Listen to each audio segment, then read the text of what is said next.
তুমি কি জানো মা কালীর পায়ে কেন সবসময় জবা ফুলই দেওয়া হয়? শুধু সুন্দর বলে নয়, এর পেছনে আছে এক গভীর আধ্যাত্মিক কারণ। জবা ফুলের রং গাঢ় লাল। এই লাল রঙই প্রতীক শক্তি, রক্ত আর প্রাণশক্তির। যেমন মা কালী ধ্বংসের মাধ্যমে সৃষ্টি করেন নতুন জীবন, তেমনি জবা ফুলের রং মা শক্তির প্রতীক, যা সব অশুভকে দহন করে দেয়।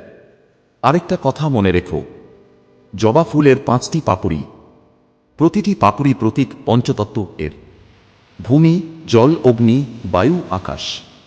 এই 5 তত্ত্ব দিয়েই সৃষ্টি হয়েছে আমাদের অস্তিত্ব, যা মা কালীর শক্তির উৎস। তাই যখন ভক্ত মা কালীর চরণে জবা ফুল দেয়, সে আসলে নিজের প্রাণশক্তি, নিজের বিশ্বাস সবকিছু মার হাতে সমর্পণ করে দেয়। শেষেই শুধু একটা কথা, জবা ফুল শুধু ফুল নয়, এটা মা কালীর শক্তির এক জীবন্ত প্রতীক। যদি তুমি মা কালীর ভক্ত হও, তাহলে এই ভিডিওটা লাইক করো, কমেন্টে লেখো জয় মা কালী। আর এমন আরও ভক্তিমূলক গল্প পেতে এখনই চ্যানেলটা সাবস্ক্রাইব করুন।